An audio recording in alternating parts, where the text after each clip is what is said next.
Lights on.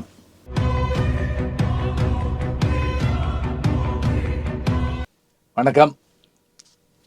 திங்கக்கிழமை பிறந்த உடனே நமக்கு ஏற்படுற வேகம் என்ன அப்படின்னா, இந்த வாரம், இந்த மாதம், இந்த ஆண்டு அப்படி விரிஞ்சுக்கிட்டே போகலாம்.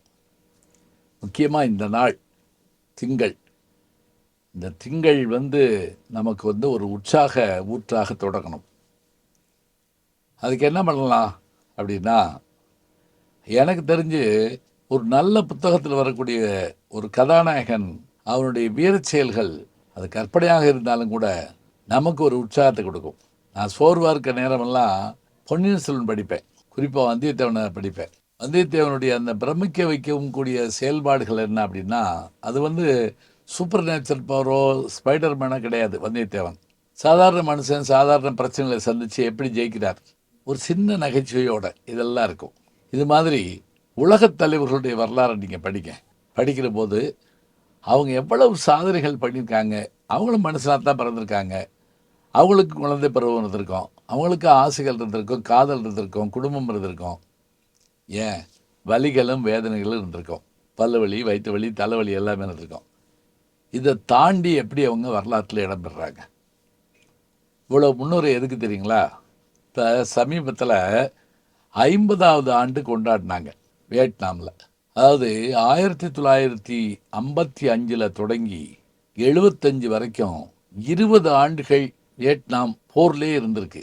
ஒரு பக்கம் பிரெஞ்சு படைகள், முக்கியமாக அமெரிக்கா. இந்த போரை அந்த நாடு, சின்ன நாடு இத்தனைக்கும், ஆனால் வளம் குளிக்கிற நாடு. இதில் எதுக்கு சண்டை போட்டாங்க என்னங்கிறது நமக்கு தெரியாது. எதுக்குடா ஒரு தாயில்லா புள்ளைய போட்டு இப்படி துவைச்ச? ஆனாலும் கூட இந்த இந்த சண்டை நடந்த போது வியட்நாமை பற்றி சொல்லிட்டே இருப்பாங்க. அதனால தான் வியட்நாம் வீடுன்னு கூட ஒரு படம் வந்தது. எப்போ பார்த்தாலும் சண்டை இருந்துக்கிட்டே இருக்கும். பின்னாடி கூட பிரபு நடித்த வியட்நாம் காலனின்னு ஒரு படம், அதாவது நிறைய சண்டைகள் இருக்கிற இடம் அப்படிங்கிற மாதிரி காட்டுறதுக்காக. நான் பள்ளிக்கூடத்தில் படிக்கிறப்ப வியட்நாம் பற்றி இப்போ அடிக்கடி சொல்லிக்கிட்டே இருப்பாங்க. சரி, இந்த வியட்நாமில் இப்படி போர் நடக்கிற போது இதெல்லாம் சமாளித்த ஆள் யாருன்னு பார்த்தீங்கன்னா, அவருடைய பேர் ஹோ சி மின்.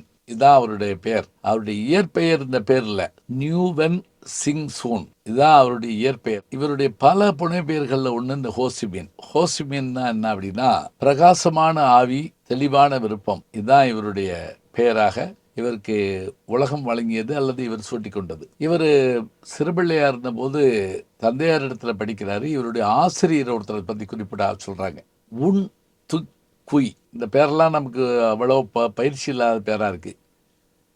ஆனால் இவர் படித்ததுனால தான் இவர் பெரிய வீரனாக மாறுறார், பெரும் போராட்டக்காரராக மாறுறார். எப்படி அலெக்சாண்டர் சொல்கிற போது, என்னை உலகுக்கு கொண்டு வந்தவர் என்னுடைய தந்தை என்றால், இந்த உலகத்தை எனக்கு தந்தவர் என்னுடைய ஆசிரியர் அரிஸ்டாட்டில் அப்படின்னு அவர் சொல்கிறார். அதுபோல் அவர்கிட்ட படித்ததோடு மட்டும் இல்லாமல் இவருடைய பயணங்கள், இவருக்கு 12க்கும் மேற்பட்ட உலக மொழிகள் தெரியும். குறிப்பாக இவர் எல்லா நாட்டிலையும் பயணம் பண்ணி இருந்திருக்கிறார்.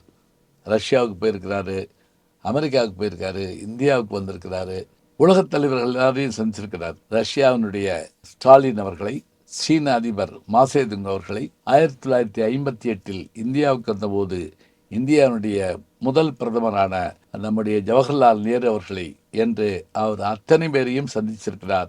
எல்லா நாடுகள்லையும் பயணப்பட்டு எல்லா மொழிகளும் கற்றிருக்கிறார். சமையலில் துணை இவராக வேலை பார்த்துருக்காரு, கப்பலில் வேலை பார்த்துருக்காரு. இந்த மாதிரியான வேலைகளையெல்லாம் பார்த்துக்கிட்டு பிறகு தன்னுடைய நாட்டு விடுதலைக்காக இவர் போராடி பிரெஞ்சு இதில் கெரில்லா போர் முறை, அதில் ரொம்ப முக்கியமாக போராடி அவர் ஜெயிச்சிருக்காரு. இவர் இந்த போராட்டம் நடந்தபோது அமெரிக்காவில் பல தலைவர்கள் மாறுறாங்க. உதாரணமாக ஜான்சன் என்கின்ற ஒரு அமெரிக்க ஜனாதிபதி இருக்கிறாரு. அவருக்கு முதல்ல ட்ரூமன் அப்படின்னு ஒரு ஜனாதிபதி இருக்கிறாரு. எத்தனை பேர் வந்தாலும் வியட்நாமை ஜெயிக்க முடியலங்க. எப்படி கியூபா தேசத்தை அமெரிக்கா வெல்ல முடியலையோ அதுபோல வியட்நாமை அவங்களால் வெல்ல முடியல. இவ்வளவு காலம் இவங்க போராடின போதும் கூட இந்த போராட்டத்தில் சற்றும் சலைப்படையாமல் இருந்து முதல்ல பிரெஞ்சு நாட்டோட போராடிட்டு பிறகு அமெரிக்காவோடு போராடி அந்த நேரத்தில் தான் இவர் தலைவராகவும் ஜனாதிபதியாகவும் பதவியேற்கிறார். ஒரு ஆச்சரியம் என்ன அப்படின்னா, நான் படிக்கிற காலத்தில் ரயிலில் போகிறப்ப தினம் யாரையாவது புது ஆட்களை சந்திச்சுக்கிட்டே இருப்போம்.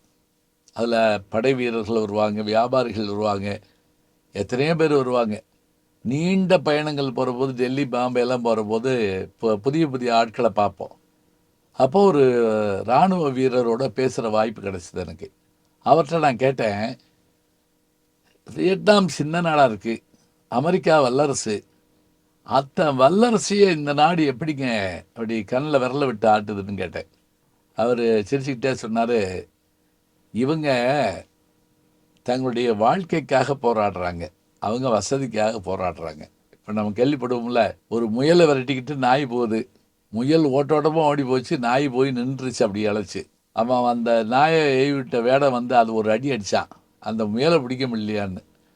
சுமாரியா, அது வந்து உயிருக்காக ஓடுது, நான் உணவுக்காக ஓடுறேன், 2 பேருக்கு வித்தியாசம் இல்லையா அப்படின்னு அது சொன்ன மாதிரி இவர் சொன்னார், அவங்க வாழ்க்கைக்காக போராடுறாங்க. அமெரிக்க விமானங்கள் வர்ற போது அதை வீழ்த்துவதற்கு இவங்ககிட்ட பீரங்கிகள் இருக்காதான். ஆனால் வளம் மிகுந்த நீர் மிகுந்த அந்த நாட்டில் மூங்கில்கள் வானலாக வளர்ந்துருக்குமா. இவங்க என்ன பண்ணாங்களா, இரவு நேரங்களில் அந்த மூங்கில்களை வளைச்சு அப்படியே ஒரு இதில் கட்டி அப்படியே வச்சுருப்பாங்களாம். இப்போ விமானங்கள், போர் விமானங்கள் வர்ற போது அது தாழ பறந்து வந்து தான் குண்டுகள் போடுமா. அப்படி விமானங்கள் வர்ற நேரத்தில் பார்த்து இவங்க என்ன பண்ணுவாங்களா, ஒரே நேரத்தில் 100க்கு மேற்பட்டவங்க தண்ணிக்குள்ளே முங்கி இருக்கவங்க அந்த மூங்கில்களை அறுத்து விடுவாங்களாம். பளிர்னு அந்த மூங்கில்கள் வெளியில் வர்ற போது ஏறத்தாழ ஒரு 100 விமானம் வருதுன்னா 50 விமானத்துக்கு மேலே அடிபட்டு கீழே விழுகுமா. ஒரு பறவை தட்டினாலே விமானம் விழுந்துருதுன்னு நம்ம கேள்விப்படுறோம். அப்படி இருக்கப்ப இந்த மூங்கில் வேகமாக போய் அடிக்கிற போது, இந்த பாகுபலியில் கூட கட்டுவாங்கல்ல, பனைமரத்தை வளைச்சி கட்டுறாங்கன்னு சொல்லிட்டு, அதெல்லாம் இந்த இது தாங்க. இப்போ பாருங்கள், இவங்ககிட்ட பெரிய ஆயுதங்கள் கிடையாது. இயற்கை முறையை வைத்து கொண்டும் தங்களுடைய வீரத்தை வைத்து கொண்டும் ஹோசிமின் போன்ற தலைவர்களை வைத்து கொண்டும் இவர்கள் ஜெயித்து காட்டினார்கள். ஆயிரக்கணக்கான மக்கள் இருக்கலாம், ஆனால் அவர்களுக்குள் இருக்கின்ற தலைவர்கள் தான் சாதனை செய்து வெற்றியை காண்கிறார்கள். அந்த தலைவன் யார், எப்படி உருவானார்? இப்போ நம்ம சொல்கிறோம், ஒரு சின்ன சின்ன விஷயங்களுக்கெல்லாம் நம்ம கவலைப்படுறோம், வருத்தப்படுறோம், கடவுளை நோகிறோம். விருந்தில் நமக்கு பதிலாக பரிமாறிக்கிட்டு வர்றப்ப ஜிலேபி அவரோடு முடிஞ்சு போச்சுன்னு வைங்க, அப்படியே கண் கலங்கிடுறோம். தெய்வமே, நான் என்ன குத்தம் செய்தேன், இந்த பாரு என்னைய சோதிக்கிறியே, அவர் வரைக்கும் வந்த ஜிலேபி எனக்கு வராமல் போயிடுச்சு, என் வாழ்க்கை இப்படித்தானா, நான் இனிமேல் வாழணுமா, இப்படிலாம் யோசிக்க ஆரம்பிச்சிடுறோம். கவலைகள் வந்து சின்ன சின்ன ஈனக்கவலைமா பாரதி. இந்த கவலைகளோடு நம்ம வாழ்ந்துக்கிட்டே இருக்கிறோம். இப்படி பர்ஸை தொட்டு பார்த்துக்கிறோம், பையை தொட்டு பார்த்துக்கிறோம், செல்லு சரியாக இருக்கான்னு பார்த்துக்கிறோம். ஒரு தடவை நான் ஃபோனில் பேசிக்கிட்டு இருக்கப்பவே என் பையில் செல்லு இல்லையேன்னு கவலைப்பட்டேன். ஃபோனில் தான் பேசிக்கிட்டு இருக்கேன், செல்லில் தான் பேசிக்கிட்டு இருக்கேன், இங்கே தொட்டு பார்த்துட்டு ஐயையோ செல்லை காட்டுமேன்னு யோசிச்சுக்கிட்டு இருக்கேன் நான். இப்படி கவலையில் நம்ம வாழ்கிறோம். ஆனால் இப்படி கவலைப்பட்டால் அவர்கள் வரலாற்றில் எப்படி இடம்பெறுவாங்க சொல்லுங்க பார்ப்போம். அப்போ நம்முடைய வாழ்க்கையில் போர்களும் மற்றவையும் படித்து பார்த்துட்டு தெரிஞ்சுக்கிறது மட்டும் இல்லைங்க, அதுக்குள்ளே வாழ்தல். வாழ்க்கையே போர்க்களம், வாழ்ந்துதான் பார்க்கணும். போராடினால் நாம் வெல்லலாம், வான்வீதியில் கால் வைக்கலாம். அப்படி போராடியவர்கள் எத்தனையோ பெருமக்கள். அவர்களில் கோசிமினுடைய வரலாற்றை நீங்கள் தமிழில் புத்தகமாக வந்திருக்கு, படித்து பாருங்க. ஒரு நாட்டுக்காக, தன்னுடைய இனத்துக்காக, தன்னுடைய மக்களுக்காக, மொழிக்காக. இவர் நல்ல கவிஞர், எழுத்தாளர், பேச்சாளருங்க. இதில் இவர் பல கட்டுரைகள் எழுதுவாராம். அந்த காலத்தில் இவர் படித்த மொழிகளில் ஒன்று ஃப்ரெஞ்சு. அந்த ஃப்ரெஞ்சு மொழி ஆசிரியர்கள் நடுவில் ஆங்கிலம் கலந்து எழுதுவாங்களாம். அதை கண்டிப்பாராம். பிறமொழி கலப்பு ஏன் செய்கிறீங்க, உங்கள் இதில் மொழியில் வார்த்தைகள் இல்லையாம்பாராம். இப்போ நினச்சி பாருங்கள், நம்மெல்லாம் பேசுகிற பேச்சும் எழுதுகிற எழுத்தும் பார்த்தா அப்படியே காலையில் எழுந்திரிச்சு வாக் பண்ணி, பிறகு வந்து குக் பண்ணி, அப்புறமேல ஈட் பண்ணி அப்படின்னு நம்ம பேசிகிட்டு இருக்கோம். இப்படி பேசுகிறப்ப நமக்கு எவ்வளோ கவலையாக இருக்குது. தமிழா, நீ பேசுவது தமிழா அப்படின்னு இலக்கவிஞர் காசி ஆனந்தன் கேட்குற மாதிரி இந்த மாதிரி மொழிக்கலப்புகள் இருக்கக்கூடாதுன்னு அவர் தன்னுடைய எழுத்தில் அந்த காலத்திலே எழுதுகிறாருங்க.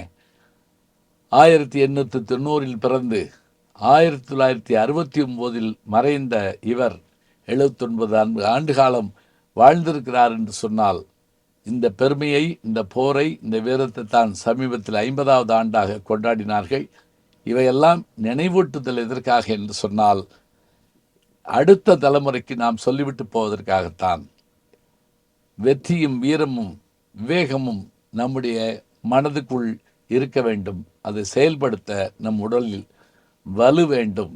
விசையுறு பந்தினை போல் உடல் வேண்டியபடி செல்லும் மனம் கேட்டேன் அப்படின்னு சொல்லி பாரதி சொல்றாருன்னா, அந்த வேகம் நம்மிடத்தில் இருக்க வேண்டும். இந்த வேகத்தோடு திங்களை தொடங்குவோம். நல்ல செய்திகளை நாளும் சிந்திப்போம். நாளை சந்திப்போம். நாளும் நல்ல தமிழ் கேட்க முனைவர் ஞானசம்பந்தம் அவர்களின் கேளுங்கள். கண்டிப்பாக கேளுங்க. நான் கேட்டுட்டு இருக்கேன். நம்முடைய யூடியூப் சேனலை சேர்ந்து Instagram, Facebook, Twitter, blog, WhatsApp channel என்று அத்தனையிலும் நான் முன்தொடர்ந்து செல்கிறேன். நீங்கள் பின்தொடர்ந்து வாருங்கள்.